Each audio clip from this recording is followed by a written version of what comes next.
Un décret pris en Conseil des ministres sans une concertation et un accord préalable avec le partenaire social, c'est ce que dénonce le syndicat autonome des travailleurs de l'information et de la culture concernant le décret portant statut dérogatoire de la RTB et des éditions Sidoya.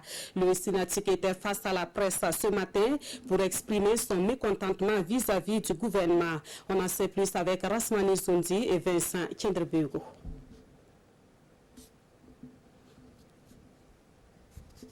S'adressant à la presse nationale à la Bourse du Travail, leur syndicat s'indigne de l'annonce d'un décret pris en Conseil des ministres qui les concerne.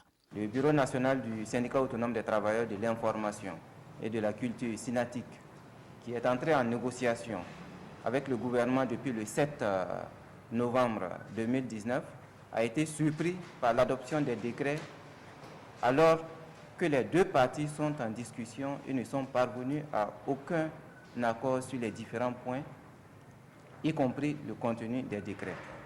Les travailleurs des médias publics se trouvent surpris et indignés par l'adoption des décrets sur le statut dérogatoire des éditions Sidoya et la RTB, à l'heure ainsi comme si les négociations s'étaient achevées. Selon le syndicat, la prise de ce décret sans accord préalable entre les deux parties risque fort de détériorer le climat social dans les médias publics.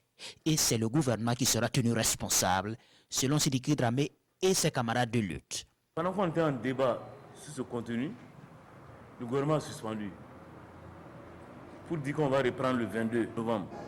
Donc, à notre grande surprise, le 16 décembre, on dit que les deux décrets ont été adoptés. Donc, on ne peut pas savoir qu'est-ce qu'ils ont mis dedans. C'est ça qui nous fait mal.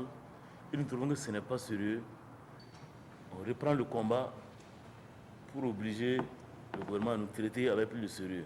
Une rencontre est prévue demain, mardi, avec le ministre de la Communication.